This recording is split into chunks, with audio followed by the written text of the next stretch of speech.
Good morning, everyone. So today we'll see orientation of our anthropology classes.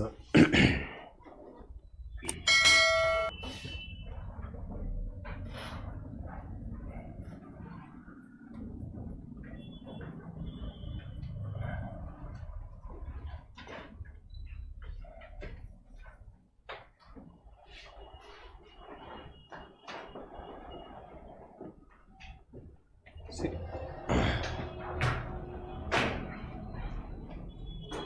we will not get into the subject. We will just deal with aspects related to anthropology and how the course proceeds in these 4 months of duration. So basic aspects we'll see, but I would want you to write what we are discussing so that you will have a blueprint about what and how we are going to take this course forward. Okay. So most probably you would have seen anthropology question paper, previous year question paper. Yes or no? No? Oh. See, anthropology optional, or for that matters, any other optional is for 500 marks, isn't it? And you have paper 1, which is for 250 marks and for a duration of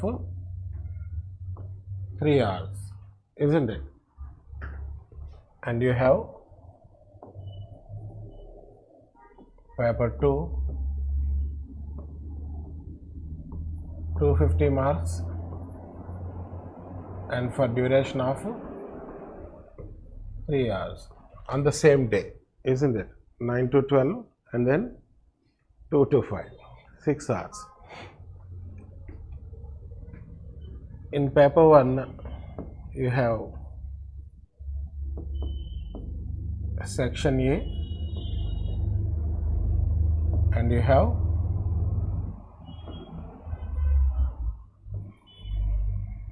section B, isn't it? Similarly, in paper 2 also you have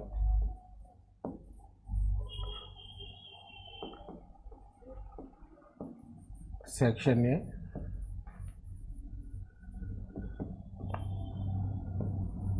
and section B. See, in each of these sections you have 4 questions. So first question in section A has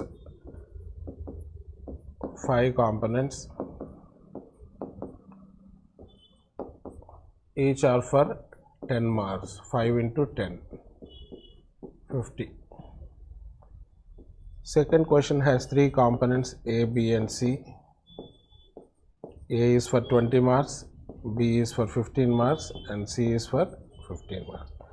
Similarly, you have 3 which also consists of 3 parts, A, B and C. And fourth question also you have A, B and C, same 20, 15, 15 so far. Section B also have 4 questions. So fifth question has again 5 components, 5 into 10, 50 marks. Then sixth question consists of A, B and C, 20 marks, 15 marks and 15 marks. 7 and 8 also are on similar lines, isn't it? Same thing goes with paper 2 also. Most probably some of you who would have gone through previous year question papers, you know that there is some kind of choice and there is some kind of compulsory section also. Like say for example 1 and 5 are compulsory. That means there is no choice here, you have to write. So 5 into 10, 50 marks, 5 into 10, 50 marks compulsory. Same here, here also same, 1 to 4, 5 to 8, 1 and 5 are compulsory. And then the remaining 3 questions, because 250 marks, no, already 100 marks are over, 150 marks are left, you can write from any of them, but one from this section and second one from this section, and the third one you can write either from section A and section B. You get my point. You can't write the remaining 3 questions only from section A or section B. You get me? So maybe I selected 2 here, I selected 6 here. Because it is compulsory to write the 50 marker one from section A and the other one from section B. And the 5th one you can write from anywhere. Maybe I selected 7. The same rules apply to paper 2 also. So this is the manner in which the optional question paper is. Every other optional has same almost the same model, isn't it? No. From this you can see how many different types of questions are there based on marks.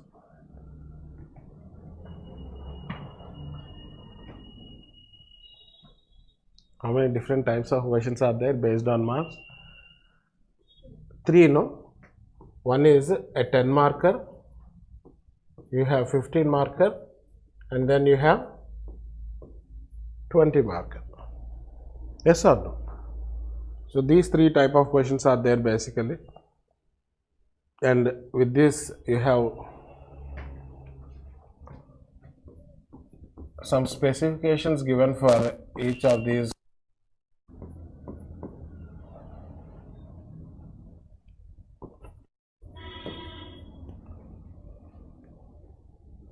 See, for 10 marker 2 pages are given,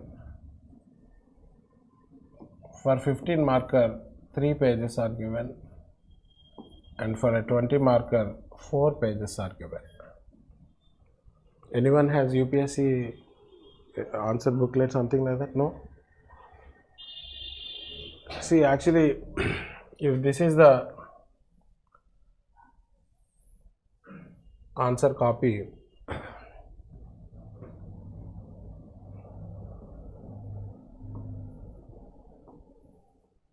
you have margins like this.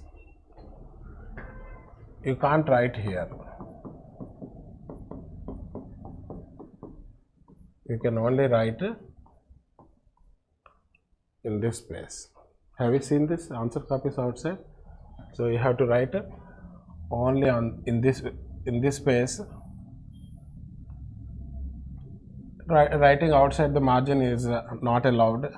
It goes against the conduct of the exam, so you are not supposed to write outside the margin. So this is 1 page. So similarly for 10 marks you get 2 pages, and 15 marker 3 pages of these kind of things, and then 20 marks 4 pages.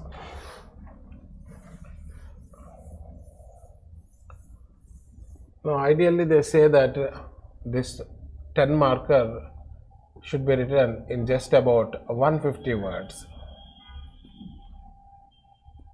So based on this, if you scale up, you can't exceed 225 words for a 15 marker, and you can't exceed more than 300 words for a 20 marker. Writing more, they are allotting penalty marks. Writing too less, you are unable to express. So writing too less is also not advisable.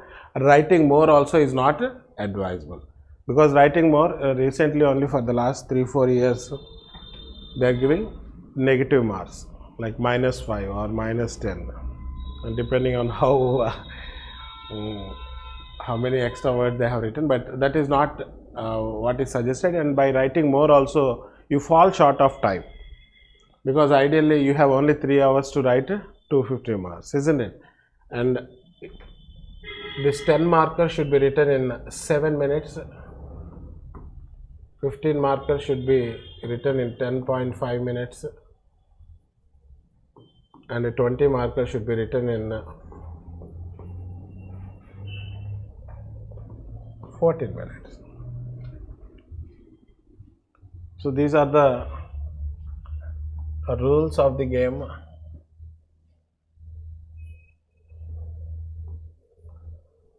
And you strive to achieve this one. You get my point? Ultimately, everyone may have the same knowledge because you are in the same class, but what makes a difference is how well you adhere to page limit or space limit, word limit and time limit, isn't it? This is space, this is words, and this is time limit. Please take down this one, please take down this one, and then you take down this one.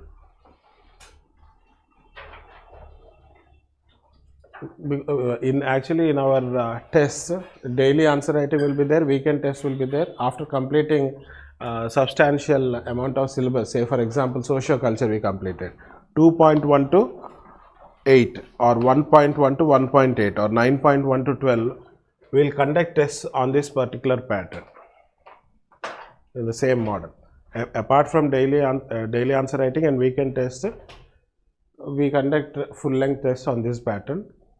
So if you write them now, soon maybe in 3 weeks or 4 weeks you will be writing the first one. So it will help you at that time. It will obviously help you in the mains also, there is no doubt about it.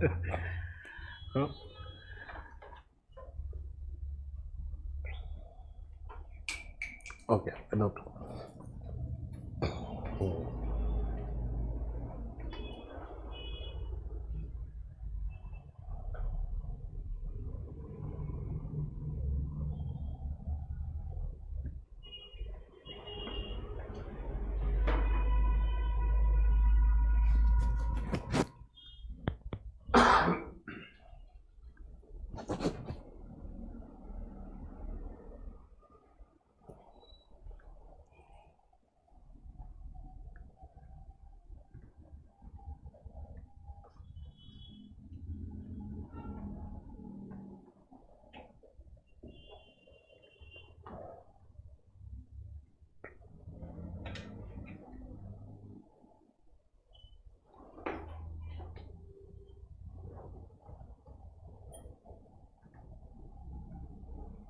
Online students, you are able to see the board clearly, or you want me to write big?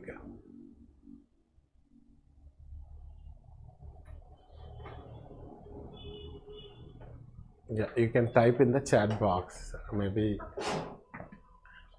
even if you speak, I may not be able to listen. So you can type your questions in the chat box, or if you want to communicate with me, below you have a chat box, no? There you can type your question. Screen related issues or any kind of voice related issues you can, or any doubts or anything, you can type in your chat box. I will be seeing your chat box continuously. Yes? Okay.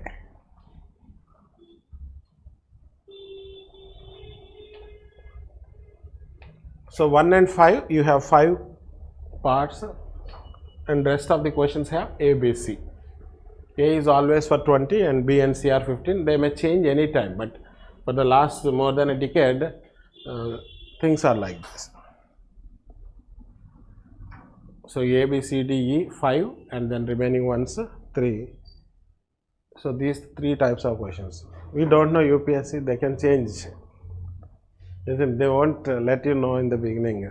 Once you go to exam hall, they may change and they will think that they have surprised you. Huh?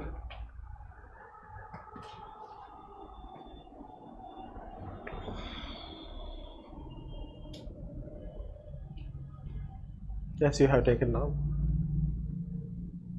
This one is important. This one should be always in your mind.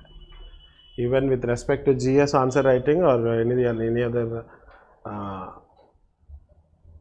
GS related thing, you have to make sure that if you have this one in your mind, no, you will strive to achieve it. So you have to work towards a particular direction, and the main objective of any coaching is guiding the students in the right direction, isn't it? Some basic things, if you know, your mind will start working on it. Okay, you know, okay, I am exceeding the word limit, or maybe I am exceeding the time limit.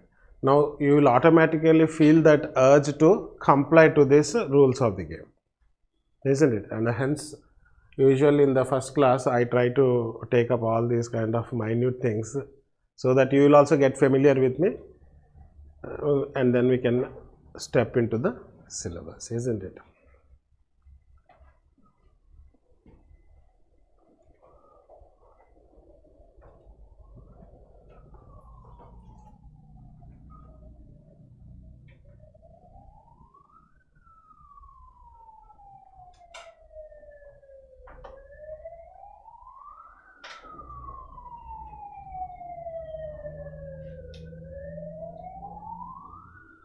don't write too less and too much. That I think, because already some things were given. Nowadays, in order to adhere to time limit, particularly by the time students are reaching their mains, no, because definitely people will be like somewhat under anxiety more, and some maybe coaching centers are also telling them to write less words, like maybe some are writing only 100, and when I am asking them why you are writing less, sir, by writing less we can adhere to well. But writing 100 words is like disastrous according to me. Opinion may differ, but out of the experience and the association with students and guiding many of them to good ranks, it is very important that you fall somewhere around this bracket. Maybe if you ask me, plus or minus 20 or 25, not more than that. And because, as I said, writing too less, you may definitely miss some essence of what has been asked. So don't write too less and don't write too much also. And this you have to practice in your daily answer writing and weekend test. In the beginning, definitely for the answer which has to be written in 7 minutes, it is quite natural that you may take half an hour also. It is quite natural, and that is a natural process. But when you strive to achieve maybe from half an hour to 20 minutes, then 10 minutes, then maybe finally you may arrive here. Because many students try to chip in all the points that they have studied. That is a wrong thing. You have to sacrifice some content in favor of this one.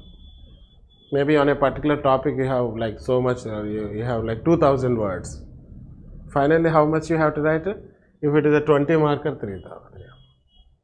Now, where is 2000 words and where is 300 words? That means always remember, sacrifice some of your content in the favor of this one. Please write this statement. Sacrifice some of your content in favor of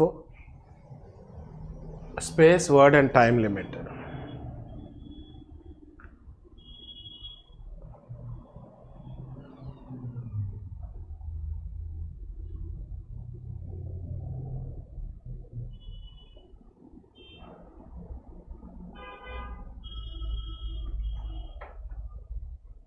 Maybe think from this dimension. You wanted to, you have prepared whole year in order to address a small crowd, and you thought that you will be given 1 hour of time, but after you went to the meeting, they only gave you 5 minutes of time. Then what you will do? No, you won't bargain with them. No, I will speak for 1 hour, isn't it? You make sure that you give your best points. You have to learn the art of summarizing, writing accurately, precisely. This is more important. Maybe till UPSC, I think any exam that we would have written, we have that freedom. Okay, give me more additional sheets, or I'll write more. But here, that freedom is less, isn't it? The freedom of expression should be very precise and accurate.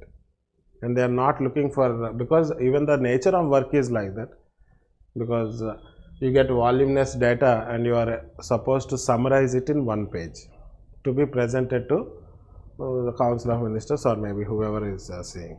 So for that one, they are only selecting those candidates who are already very precise and accurate in whatever they are learning, isn't it? That is because of that nature only, this kind of thing. If that is not there, they would also have given you additional sheets. Okay, write these many papers. So isn't it, selection process is based on the nature of work, isn't it? There are different types of jobs, and for each of the job or occupation, they select those candidates who are already good at it, isn't it? You can't train anyone from scratch. That only happens in the class. Apart from class, because that is the main idea of class. You go to a school or a college, you don't know anything, but you start from there.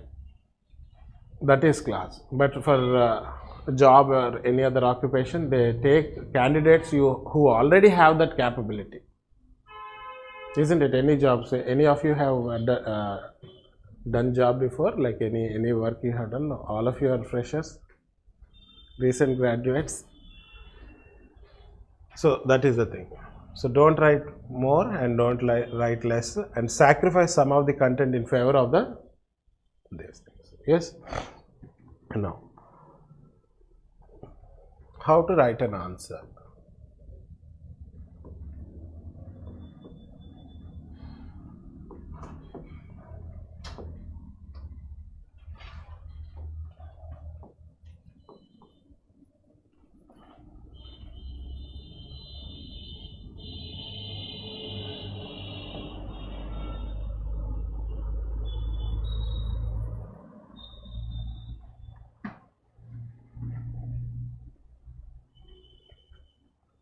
Again, on any particular topic that you are preparing in UPSC with respect to mains, you have to make sure that you have a structured thought, you have a format which is ideally accepted by the academicians, or it ideally accepted by the crowd by and large. So definitely the main basic things are like you introduce, so introduction, you have the body,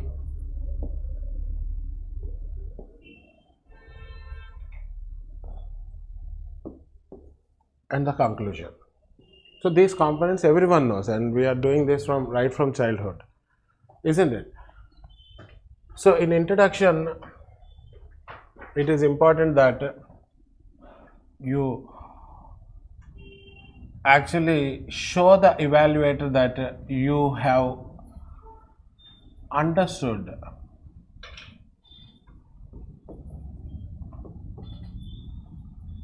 the demand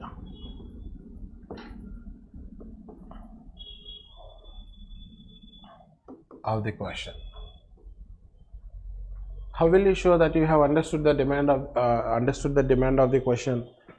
By addressing what has been asked. Say for example, they have asked you linguistic anthropology for a 10 marks. Now, how would you address this one? You will say that okay, linguistic anthropology is the study of linguistic aspects of humankind. That is hitting the point directly. But some students, what they do, anthropology is the study of human being. Now, linguistic anthropology is the study of linguistic aspects of human being. That means first was a filler. That is the thing.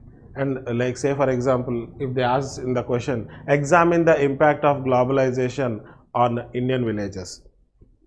No, a very poor way of introduction in UPSC or for any standard exam is the impact of globalization in Indian villages is or as given below, is a very lame thing, isn't, because you are trying to rephrase what has been given in the question. So you should make them understand that you understood the demand of the question by directly addressing the demand of the question, and you should not never rephrase the question in your answer. This should be avoided in introduction as well as conclusion. So once you have written the impact of globalization on Indian villages is, then in conclusion, this is the impact of globalization on Indian villages. Really, I am saying. If you don't train your mind well, these are some frequent mistakes that students do. Even they are about to write mains, so many students commit this mistake. Why? Because right from the beginning, they are not inculcated or ingrained in their mind. So in introduction, understand that you have to show the evaluator that you understood the demand of the question and never rephrase the question in the answer, isn't it? These are some things which you have to do in the introduction. Maybe you can write a phrase or a saying or something which is interesting in one line. No, in body of the answer,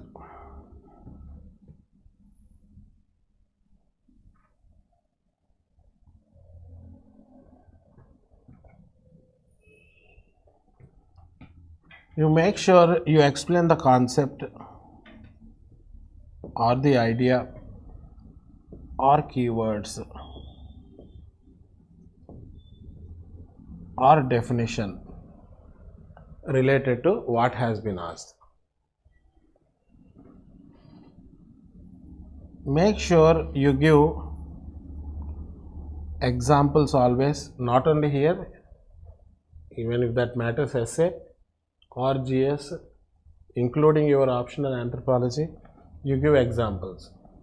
You try to provide case studies. You get my point? This is how you show, or you know more better than others, giving more examples or presenting a case study. Then show them that you have a multi-dimensional perspective by interlinking paper 1 and paper 2. And always the success of any person will lie in how appropriately they are using knowledge in different contexts. So it is important that you interlink paper 1 and paper 2 so that you have a multi-dimensional answer. Then you can also draw flowcharts and diagrams to make it more attractive. Then subject specific terminology you have to write. That means anthropology should be written in anthropological terms only. Maybe you are writing polity without mentioning constitution or articles, you can't write an answer, isn't it? It won't become an answer in polity, isn't it? So definitely use subject specific terminology. So these are something which you needed to understand. And in your daily answer writing, maybe you may not have this multi-dimensional perspective because you did not complete your syllabus. At the same time, maybe you will not have enough of case studies because you are taking your baby footsteps, isn't it? So slowly and gradually you acquire this multi-dimensional perspective and case studies in course of time. And anyway, case studies are circulated every day and you have a compilation every month. And between prelims and mains also we give 2 case studies, 2 magazines only for those who are writing mains, isn't it? So you have a choice of them. You need not put special efforts here. Almost everything is spoon fed. You have to consistently work and practice in the methodology that has been put in front of you.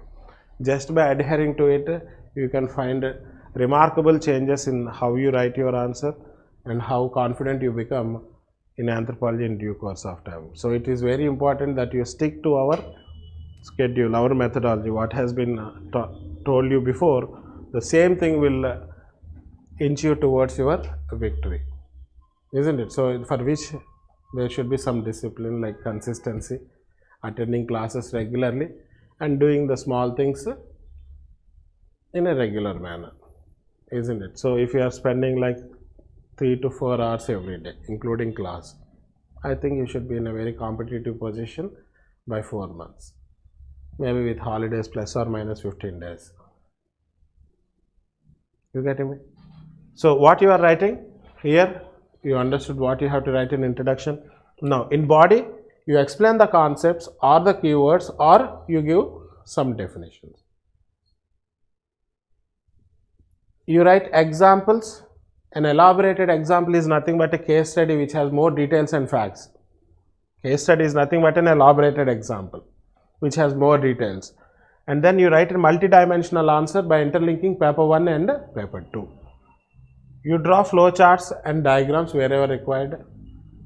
This shows the creativity. Okay, some things will be taught here, but outside that also you can think, you can try to present it in a different manner. And then you are using subject specific terminology, isn't it? In conclusion, what you are doing, again, always conclusion should be positive in nature so that it reflects optimism. So optimistic, visionary, neutral, or unbiased suggestions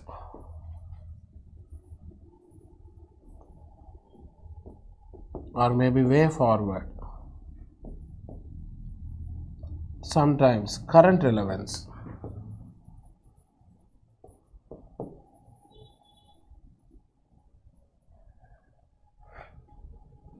Some students almost mechanically for everything they are writing current relevance. It will change depending on what has been asked in the question. For everything you can't write current. Maybe for every answer you can't write way forward. But these are some simple mistakes that students do. For every answer they are writing suggestions. So it depends on what has been asked in the question. Accordingly, either you suggest or you give some current relevance or something else like that. Conclusion should be like that. And never end on negative note, never start on negative note also, because that negativity will not be accepted, isn't it? The evaluator is not seeing you, so what he is seeing only what you are writing. So always you have to present or write in a positive manner and never be hypercritical or never be sarcastic, because people will not like sarcasm. People never like too much criticism, isn't it?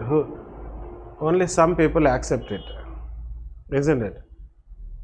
Many people do not accept. Yes or no? Really, I am saying. To some extent, yes. Everyone will say, okay, I know.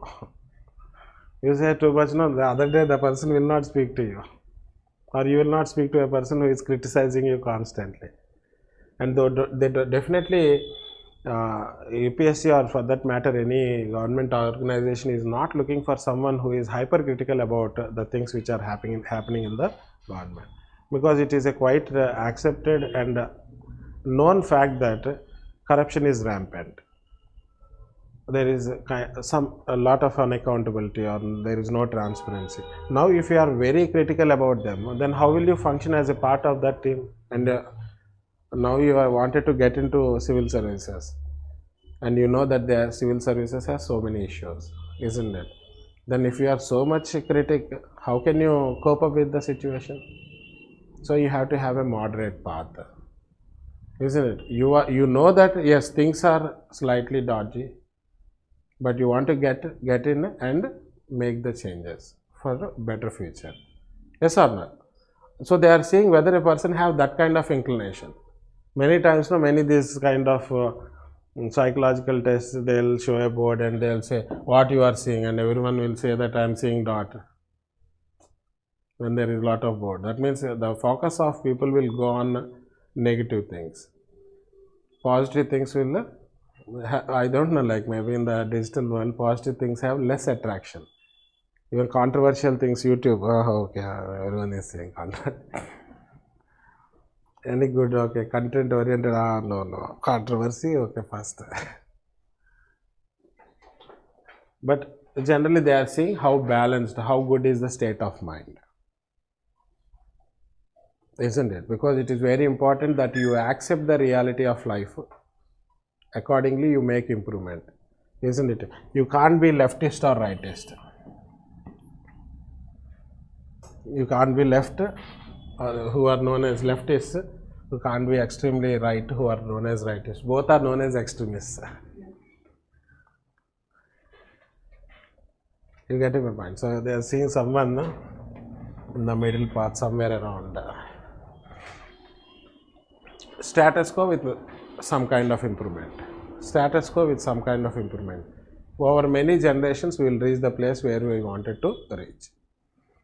So they are looking for people who are patient, who accept the truth, who also have a positive mindset, so that they can bring changes in the people with whom they are working and also in the country, isn't it? So that is something they are looking for. So never become hypercritical or sarcastic. So obviously in these examples, case studies, data you can mention, some facts and figures to add credence to your statements. Whenever you say something, if you back that with some data, facts or figures, that will have more credibility than writing in what you say unclear manner. So every time you should have some data, some facts to support your statement, isn't it? That also will make a difference. So these kind of small things will create a huge difference. Ultimately, if you see prelims, in prelims 4 to 5 questions only make a change, both in GS as well as CSAT. Larger chunk of the crowd, say for example cutoff is 84 or maybe cutoff is 90. So majority of the students will be in the range 85 to 95. Many people will lose by only like 5 marks or 6 marks or 7 marks. So students who are losing or who are not qualifying prelims 10 marks. 10 marks is like 4 into 2, 8 or maybe 5 into 2, 10 marks. So many of them in this particular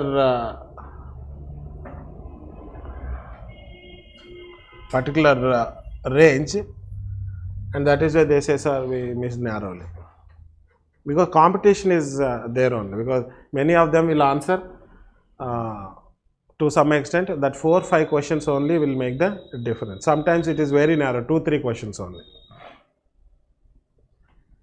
So prelims, that is the situation. In mains, in each question it is a matter of only 1 mark. In each question, say for example anthropology, how many questions you have to write ultimately? I just told you. In paper 1 how many questions you are writing, in paper 2 how many questions you are writing. 19 and 19, no? So 5 plus 5, 10. 3 into 3, 9. So 19 into 2, 38 questions you are writing, isn't it? So 19 from paper 1, 19 from paper 2. Only 1 mark extra in each of the question will be 38. And GS how many? Like 20 questions, isn't it? 20 into 4, 80. So 118 marks. This is a huge difference. So everyone who is writing, the other day one student came to me and he showed, sir, anthropology I scored like this. Whatever you write, you will get 200. Unless until you are totally digressing. That some or the other marks are given to every student so that they are encouraged to write the answer. If you are giving blank paper and if you are not understanding, you are writing something unknown, no, then only problem will arise. But otherwise 189, 190, 200 everyone will get. What is making a difference? 1 mark in each. So 100, 118 marks lead is like you are in top 10. So by paying attention to this, you get that 1 mark extra in each of the question. Essay I did not, maybe essay 20, 30 marks, 150 lead. How we are getting it? Otherwise 5 marks everyone will get. Little bit in due course of time, with a little bit knowledge you write 5 marks, 50% you will get in each of the question. And if you complete all, half of 500 is how much? 250, will not work. 250 will not work unless until you do miraculously in GS.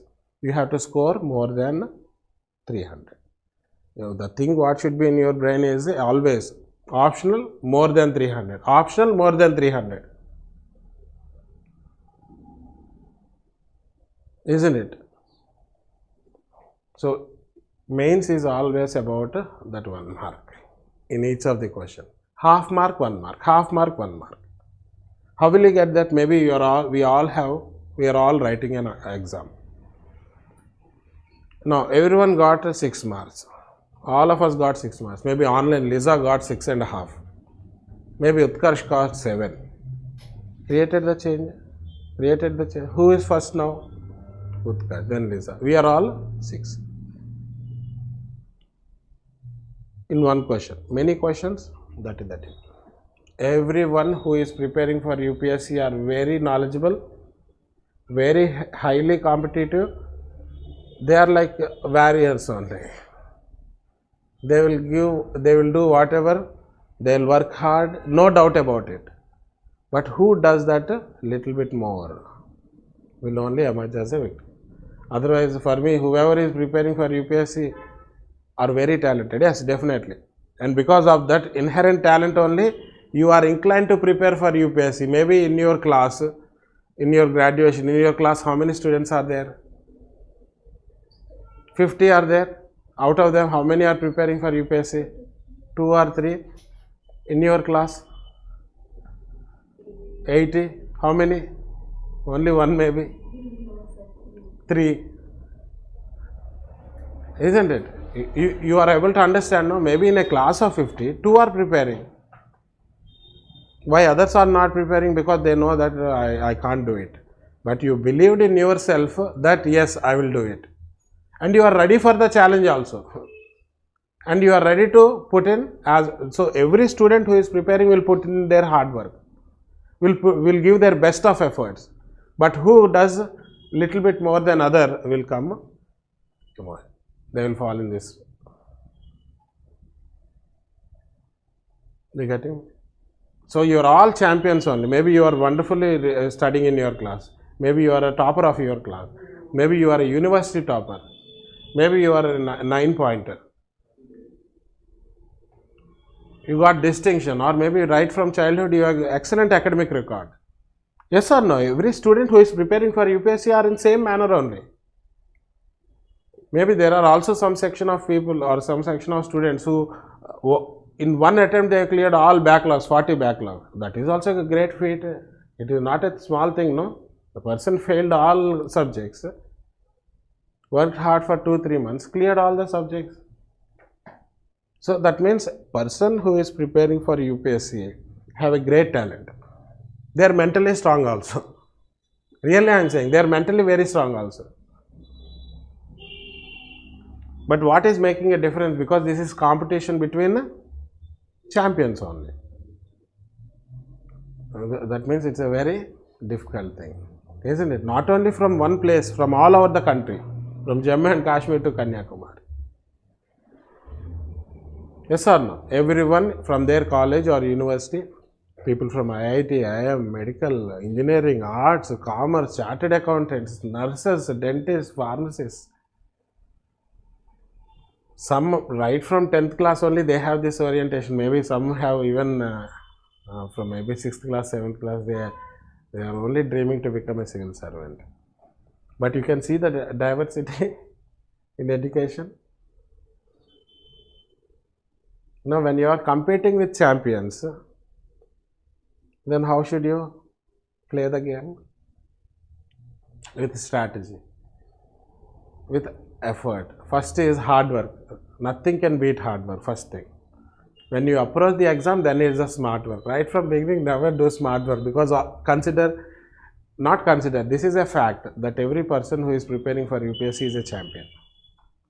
Now, always when you give due respect to your opponent, only then you will play well. If you underestimate the opponent, then you will not play well. Maybe you will be defeated with a person who do not have enough capabilities. Remember this one. Yes or no? So, when you are playing a champion, you have to play better than them. You have to have strategy. You have to have knack. You have to put in best efforts. Till you approach exam, that means like maybe 1 month before the exam. Till 1 month before the exam, it is always hard work. It is always hard work. Maybe you are studying for 2 hours. Some person is studying for 4 hours. Some person is studying for 6 hours. Some person is studying for 8 hours. Some 10. There are students who are studying for 12 hours also. Half of the day they are regularly studying. Yes or no? Now you have to see where I am standing. You have the time to study only for 2 hours. In this one also you can make miracle. You have time to study for 12 hours. Even then also you can do wonders. You have time to study only for 4 hours. Then also you can do wonders. But how consistently you do makes the difference. Some students say, sir, I am only getting 2 hours. Working professionals are there. They'll say, I have only 2 hours. Ah, yeah, very good. 2 hours is sufficient. But you do it regularly. And you know to cover syllabus of any subject, you know this much amount of time is required. So wait patiently and work till you complete and practice. Then definitely success will come. Because you have these success stories in front of you. I am not saying something which you don't know. You all know this one. So you can get rank by studying 2 hours. You can get rank by studying 12 hours. But how consistently you do it? For which you need to have strategy, knack and efforts. And just 1 month before the exam, it is always hard work, and in the last 1 month or maybe between prelims and mains, it is smart work. So class time is hard work. After class is hard work. Prelims is in May. Then maybe till April hard work. May you have to revise. For revision you have to have strategy. You have to revisit the books multiple times. So you have to plan accordingly. You get my point? You have this much time, no problem. You have this much time, no problem. People have succeeded reading only 2 hours. People have also succeeded reading 12 hours. People got succeeded in 1 year. People took a decade to succeed also. You get my point? There are all sorts of permutations and combinations, different varieties of success stories, and you are no exception to this. You will fit somewhere here, either sooner or later, depending on how religiously you are putting in effort. So again, coming back to our this thing, it is important to know the ways of writing a good answer. So this is with respect to anthropology. The same thing you can apply in GS also, isn't it? How will you apply in GS? Almost a similar thing. You write in subject specific, terminology is common. These introduction and conclusion remain the same everywhere. Terminology, subject specific terminology. Flowcharts and diagrams common. Multi-dimensional, there also you interlink different GS papers and subjects. Examples will be there, facts, figures will be there, data will be there. Concepts, keywords, this plays a less role, but you can use the phrases or something else like that.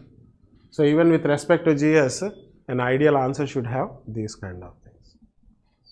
Once you know this, once you know that this is a better model, your steps should be always in that direction, no matter you are writing GS. So over a period of time, what will happen? You will gain that capabilities and you will become competent and you will acquire those skills which are necessary for getting good marks. You get me? So please take down this one. Any questions you have, you are free to ask. First point of the body section. Yes, Liza, I am actually carried away with what I am saying. So dictate the first point of body. This is terminology, subject specific terminology, Liza.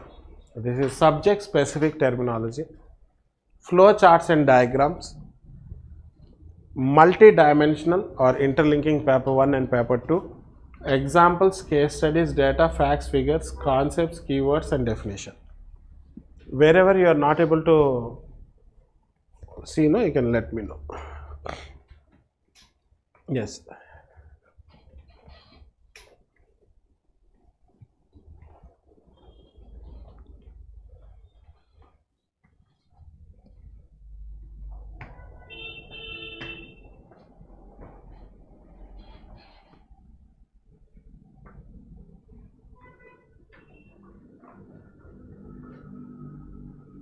Yes, Jashwant, things are clear?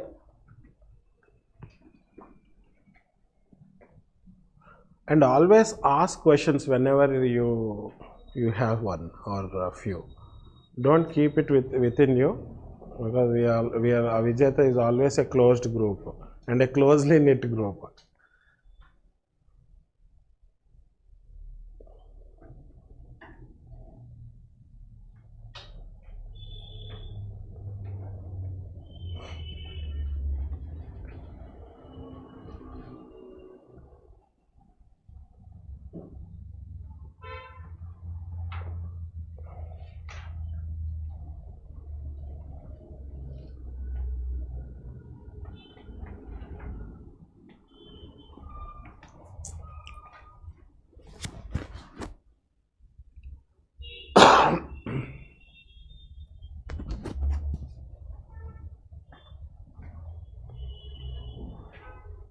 You want me to repeat anything? I'll repeat. You understood?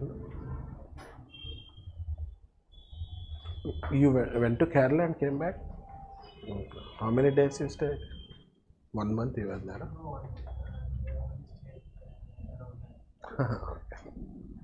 Aramal Baba, no?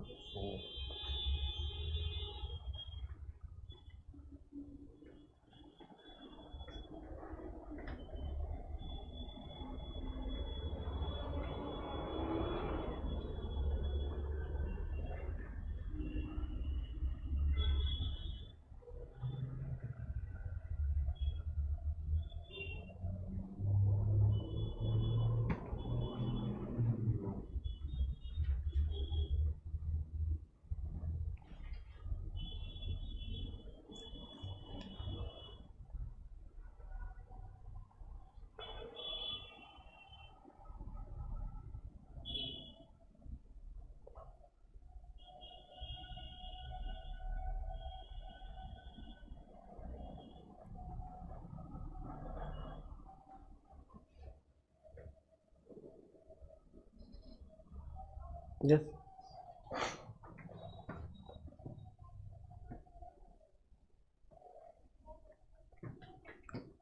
So we have seen the types of questions, and we have seen the rules of these questions, and then we have seen how to write a good answer in anthropology. Next, how to prepare your notes, or how to write your notes.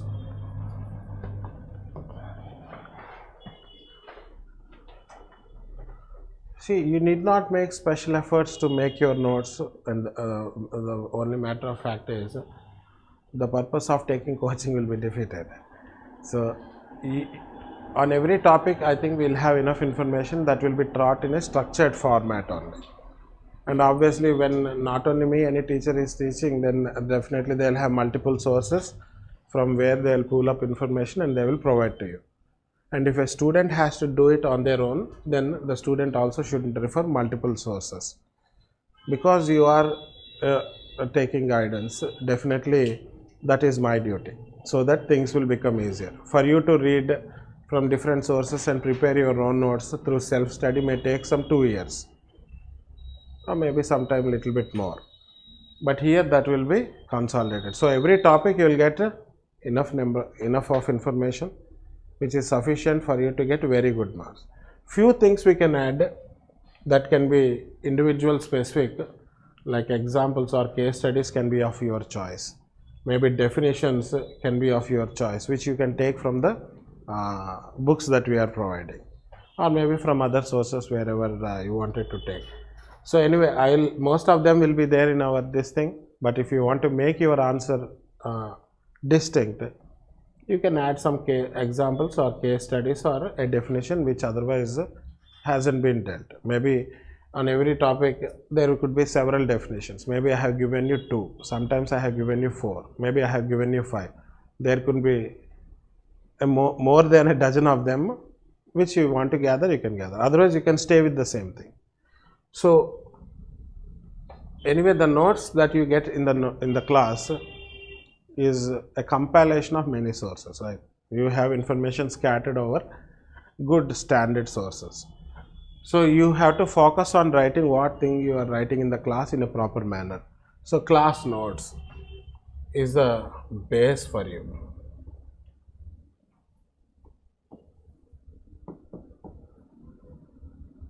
It actually lays the foundation also. And definitely this is a compilation of various sources. So in class, whenever you are writing, maybe I am dictating or maybe I am writing something on board, it is very important that you take down very religiously. Don't leave anything, and whenever you are writing these notes, make sure that you have a margin. Maybe if you are writing in UPSC answer booklet like this, you have margin, so any upgradations or updations you want to make, you can make it there. Otherwise, in the page you can leave some margin. If you give me a book, I'll tell you. If you are writing in this kind of book, you can write here and you can leave margin here. So some additions if you want to make, or maybe after completion of your course, interlinking and other things you can do here. At the same time, after completing a particular topic, leave one page, depending on the length of the topic, no, leave one page without writing anything. So you have enough space to update information on the margin and here. So this is a visionary way of preparing notes. Otherwise, what will happen after the classes are over, again students are writing the same notes. Why should you duplicate work? So leave some space, and after each topic leave one page. So 4 months you have notes ready. After that, what 100 days program and other things are there. There you can add if more information if you want to. But if you are satisfied, no problem. If you want to add, you can add. So you have scope. So you have to keep that in mind. Thank you. So while preparing notes, you have to make sure that this is the notes that you will be carrying till you become a civil servant. So utmost care you have to take to write properly. Anything if you miss up, please ask me. I have a lot of patience actually. So you ask me, I'll repeat any number of times. Rather than missing it altogether, you can let me. So notes is your base, you are leaving margin and some space. For what? For upgradations later. If you feel like, otherwise this is also very good enough. But again, as I said, no, any approach should be inclusive in nature. It cannot be exclusive. I cannot impose my ideology, my interests and other things, isn't it? Then what will happen? You will think me as a dictator. Sir is not good. He doesn't give us freedom, isn't it? That is not a good thing at all. So class notes, you are preparing in that manner. So leave space. Now, maybe from a topic, on one particular topic or next topic we have discussed today. So after going home, it is ideal to revise it, because what has been taught in the class for 2 hours, for you to revise, maybe it will take half an hour. If you are a slow learner, 1 hour, maybe even slow 2 hours. But if you do it on daily basis and after revising multiple times, so you go and revise as many times as possible and then write the daily answer. So after class you go and revise morning times. If you have any of you have class after this, you have no what is the time, like from 1:30. After that you have no? Okay, 1:30. So maybe you go to class after 1:30. When you come back, have lunch. And if you have the habit of sleeping, no, don't have lunch.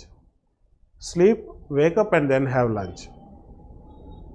If afternoon, if you want to sleep. If you eat and sleep, no, your body will not cooperate with you. You sleep for half an hour or 1 hour, even if you want to sleep for 2 hours, no problem. But after waking up, you eat. You eat and sleep, that's it. It's not a good idea. And then you revise what has been taught in the class. Check every day monitor yourself. Okay, today X topic I have completed. I have revised 3 times, 4 times. It took me 1 hour. If you have that, no, it will help you a lot time. You will also grow in confidence. Maybe if you are consuming more time, you will automatically come to me and say, sir, I am taking 3 hours, sir, what should I do? Then I might help you. If you are not monitoring yourself, you are not reflecting on how you are taking things forward, then it would be a difficult task, because you are not discussing with any others, nor you are taking time to reflect on how you are preparing. Then how will you make improvement or progress, isn't it? So after you sleep, have lunch, then you revise it multiple times, as many times as possible, till you feel confident. And after revising, how do you validate yourself that you can write it? How do you validate? By roughly jotting down on paper the keywords. That is how you validate. Yes, you can write the answer. Then you can write the answer. You get me? And while you are revising, you can make one-page notes. Then after your course, no, you can only revise. You revise as many times as possible, the maximum marks you will get. Because things should be on your fingertips. Writing in 7 minutes, 10 minutes, 14 minutes is not a joke. You need to have mental stamina, physical stamina, processing should be fast, and you have to get ideas and you have to recall the concepts very quickly. For that to happen, maximum number of revisions will help. So when you are revising after the class, this one-page notes you will make. That one-page notes will help you revise very frequently. That will be of great help between prelims and mains, and that will be even more greater help between exams. And this will help you to revise even until like last few days before prelims also. So you have to have this one. For all these things to happen, no, 2 hours more you have to spend. 2 hours class means self-study 2 hours. But you will get all your weapons are ready by end of 4 to 4.5 months. That 15 days is because of holidays, Christmas, New Year, Pongal or Lodi, then Sivaratri, Holi, isn't it? Republic Day I forgot, sorry. Because of that one 15 days. National holidays, government holidays we have to keep off, otherwise they'll fine. So based on that, plus or minus 15, minus ne plus 15. So 2 hours of self-study. So you are taking notes in the class, you are leaving space that is for after class. At the same time, you are making one-page notes. One-page notes means on one side you are making keywords only in a structured format. So generally this one-page note should consist of those things which you are finding it difficult to remember. Maybe definition, maybe example, maybe a quote or a saying or data. One page you are making, other side you are leaving space. And now one page notes, many students what they are doing now, they are writing very small, same notes very small they are writing. I'm saying sir, the purpose is defeated. One page note should ideally be in a structured format and only those things which you are forgetting or which you are likely to forget. Not writing as it is in small. Many students done that. For first 15 days, I will only monitor you.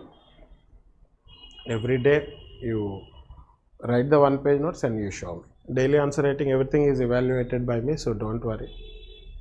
You take this daily answer writing copies, you will take a week. So Monday to Friday you submit, you get it on Monday. Sunday you write the test, you get it on next Sunday. So 1 week is the turnaround time for all the test series, including daily answer writing and weekend test. So soon after writing the test, Lord, please don't come and say, sir, my answer copy, because there are many copies to be evaluated. 1 week is the time. So Monday to Friday daily answer copies, when will you get? On Monday or Sunday also you can take. Monday you will get. The test you are writing on Sunday, when you will get? Next Sunday or Monday. That is the turnaround time. Before that, even if you ask, I am helpless. because the system is there which I follow very religiously, so I can't break that system. Not only you, because we have several test series like 100 days program, 60 days program.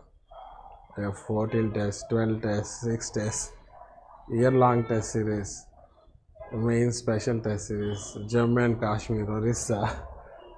So many test series we have. So all those again I only evaluate. So you have to also kindly allow me some time. Yes. So class notes, you are leaving space for upgradation. After class, you are revising, making one-page notes, writing daily answer. Monday to Friday, whatever we have discussed. Saturday is a holiday. That is given for you to revise what has been discussed from Monday to Friday. Expecting that you will write the test on Sunday. And most probably all our students very religiously, 90% of our students write. Any batch or classroom program, any batch, 90% students write. It's not like 90% do not, 90% write. 90% write very religiously. You getting me? So make sure that you follow this one. So notes, you got it? 90% you get here only. The 10% if there is scope, you can do it later. Yes, clear? Any questions you can ask me. Any questions? Please do ask.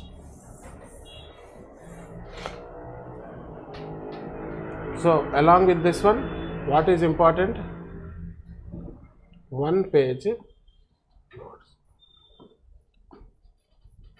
And first 15 days for your one page notes I will see. On daily basis also you can show me. Maybe soon after we come to class also you can show, or maybe after finishing class also you can show. Online students can upload on I think your chat screen only. I think there will be a feature to share the screen. There only you can show. 15 days if I monitor, after that you will be fine.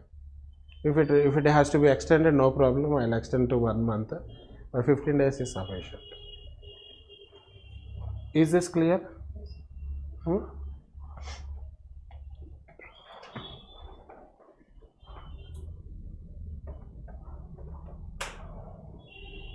No. With respect to daily answer writing and weekend test,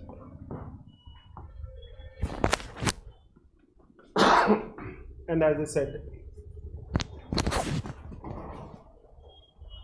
most of the information you get from class only, and in this daily answer writing and weekend test, if you revise the class notes multiple times, right answer, I think that is good. And definitely over a period of time you will definitely appreciate the content that you are getting. There is no doubt about it.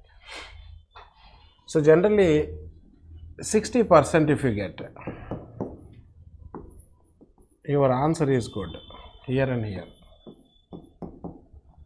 60% if you are scoring, your answer is good.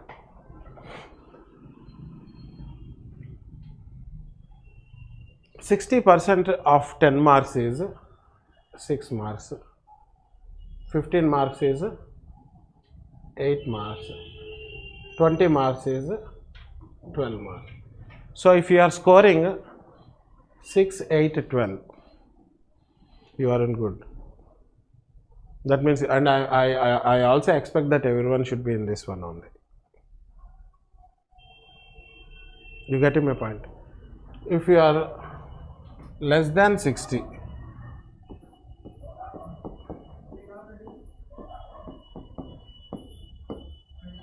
that means you did not write according to what I have expected or what is the demand of the question.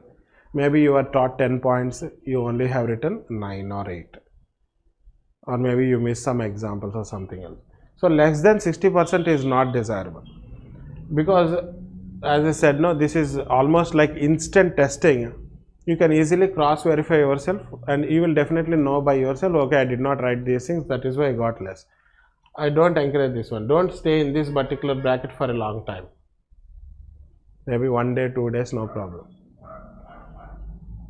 So when you get less than 60, when you fail to write what has been taught to you. Maybe you miss some examples or definitions, or you have written too lengthy, or you have written too less, maybe you have given wrong information, or maybe out of 5 things which have been taught you have only written 3. In such case you get here. Some students definitely get greater than 60% also.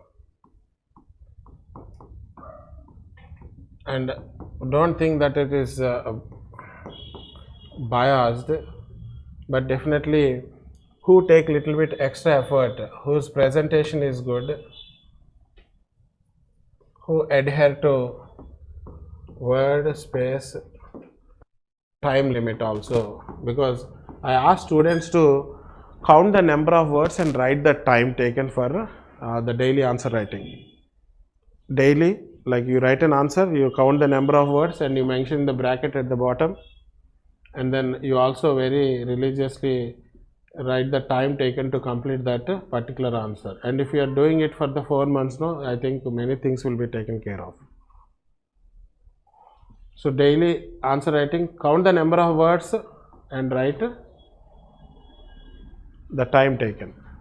So, but daily you are taking 14 minutes for 7 minutes, then what you will do? You will make conscious efforts.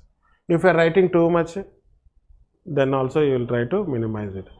And over a period of time now, you can directly see your copy and say that I have written this many number of words, because you are doing it every day, no? So on one side, okay, maybe I am writing 70. Okay, 2 sides means 140. You exactly know. And that also will help you in essay and several other. That's a very good thing. So you write the number of words taken and the time taken in daily answer writing. So the presentation who adhere to these things will get greater than 60. So you should either be in this one or this one, not this one. Once or twice or maybe few questions, no problem, but not always in this. Clear? So for daily answer writing, you are counting the number of words and the time taken and writing it along with your name and phone number. Phone number, if you are not comfortable, name is enough. You get it? So name you are writing and practice on UPSC sheets only. UPSC sheets, I said, no, this will be like this, and you are expected to write here. UPSC sheets you practice, so that this also will help you on UPSC answer copy, and avoid strikings, spelling mistakes, grammatical mistakes, and then what you say, writing too big or writing too small. Some students write like very small ant size, some write very big. Very big means very big. In either case, it is not a good thing, isn't it? So ideal spacing between words, spacing between lines also is important, because ultimately look and feel is good, you get a good marks. That means bad presentation and other things will not, they will not give you less marks, but it is not welcoming, no. But if presentation is good, that will give you an edge, there is no doubt about it. And most of the 80% of the toppers will have good presentation, 80%. So spacing between words, spacing between lines, font size, legibility of writing. Writing should be legible, and maybe very few people will have writing which is not legible. No one can understand. So there is a need that they have to first go to calligraphy classes. But I think I have seen your writings are okay only, good only, I think, isn't it? Legible enough. Like yeah. Yes, I have. Yeah.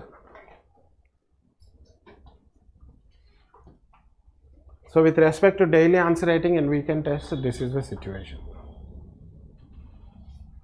Yes. So this is how we continue in our course. As I said, Monday to Friday weekend test. Cumulatively you will have test from 1.1 to 1.8, 2.1 to 8, 9.1 to 12 in paper 1. In paper 2 you will have two tests, 1.1 to 1.1 to 5.3 and 6.1 to 9.3. These are the full length tests along with your daily answer writing and weekend test. This will also give you, and after that so many tests you have, number of tests you have. The more you write, the more you practice, the better you are. Yes or no? Maybe you can see a good sportsman or a good dancer or a good musician or a good singer. What they are doing, you would have seen, no? You will appreciate these people. Kohli, Dhoni, isn't it? Maybe Hrithik Roshan. Why you are saying? But you like them because they are performing well. What is the reason behind their performance? Hours of practice. Yes or no? That practice comes in this manner.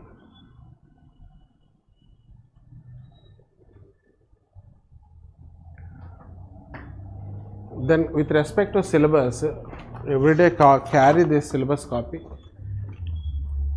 We'll start from 1.1 and then finish till 1.3, which is the introduction to anthropology. So this will give you an idea about anthropology, different branches of anthropology, its scope, relationship, similarities, dissimilarities. So this is just like getting ourselves familiar with anthropology. And every year 1 or 2 questions they are asking from here. And this is the path to, or this is a gateway to your complete syllabus. So we will complete 1.1 to 1.3. Then we will shift to socio-cultural anthropology, which is 2.1 to 8.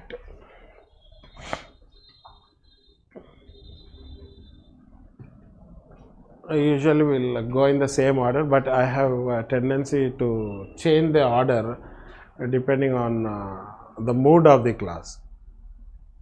By and large, how students are perceiving, in that manner I actually sometimes change, otherwise I will go in the same manner. Maybe you are finding it difficult, then I will start with some easy topics so that you will be able to receive difficult things, but otherwise I will go in the same manner, 2.1 to 8. So this is gateway and this is our next thing. Then what is left? 1.4 to 1.8 physical. Next 9.1 to 12. We will complete paper 1. This usually take 2.5 months to 3 months. This is the larger chunk of the syllabus. If we complete maybe not more than 3 months. Paper 2 will go in the same order, 1.1 to 5.3, 6.1 to 9.3. Whenever there are some linkages which has to be taught first and then later, in such cases some minor adjustments will be there, otherwise this is the same thing we are going. This takes 3 months, this takes 1 month, usually. Sometimes this takes 2.5 months, sometimes this takes 1.5 months. So 2.5 to 3 months this one, 1 to 1.5 is this one. But every topic which is given in the syllabus will be thoroughly dealt. Most of them, most of the topics you are writing in the class. Wherever required, we are also giving handouts for certain topics. So the information is supplemented by means of your daily class notes and handouts. And for additional information, I think we have provided books also. So your source of information is class notes, handouts, and the reference books. Don't trust other materials because they are not written by subject expert. So class notes, handouts, and reference books. Prime source. Fix the source first. Once you fix the boundary, then only you will be able to play the game, isn't it? No game is played outside the boundary, isn't it? So you fix the boundary. When you fix the sources, when you fix the time, when you have a schedule, then I think you will appreciate your preparation. and attending classes regularly also will help you learn better. You getting my point? Asking questions whenever something arises and clearing them on the spot also will help you learn the subject interestingly. I will not put off you. Like if you are asking doubt, I don't throw the papers and say what you are asking or something like that. But I think I have that capability to answer, and I will answer. And you are also encouraged to ask questions. Sometimes if it is too digressive topics, I may take it towards the end. If it is too digressive, because it should not affect all, no? So such kind of questions I will take it towards the end.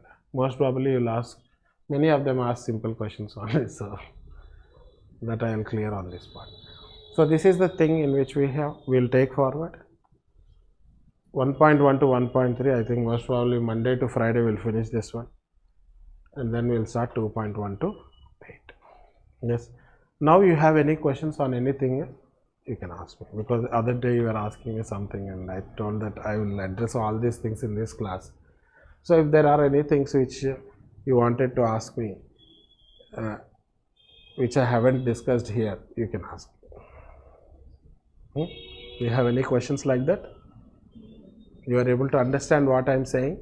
Because the first thing, whenever you will be very anxious, and every time, even though I would have taught several batches and several thousands of people, every time when I start a new batch, I will be as anxious as you.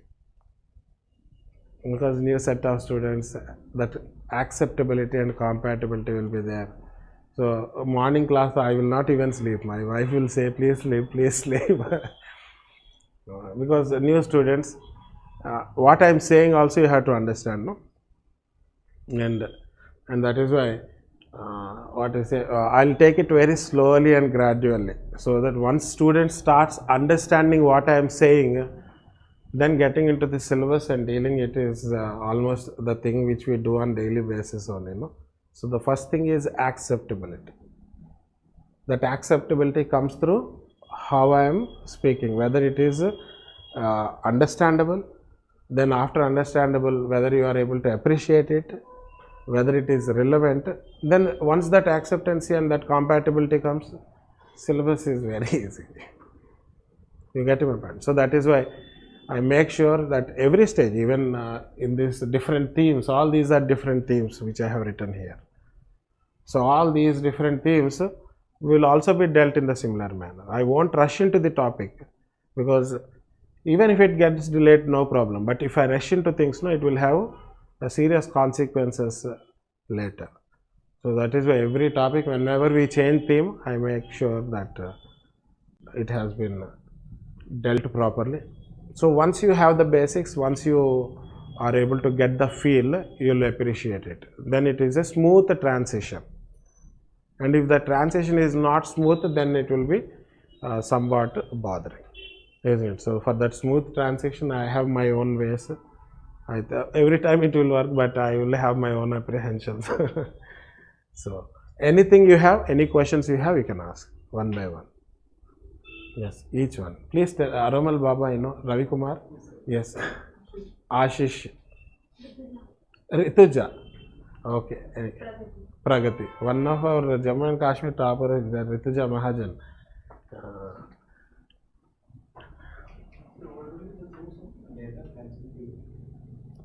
Facts and figure is textbooks and the case studies that we are giving. So case studies we give every day, and monthly compilation also will come. So these case studies are those things which are going in the news. So you get from here. You get from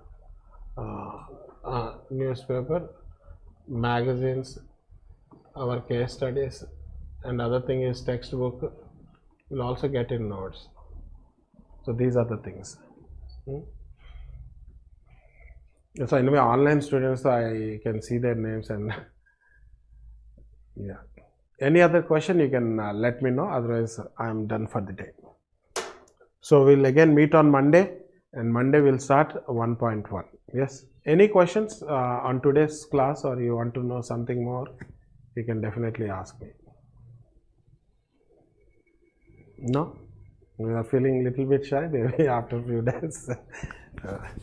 Okay, then thank you very much and welcome to Vijeta.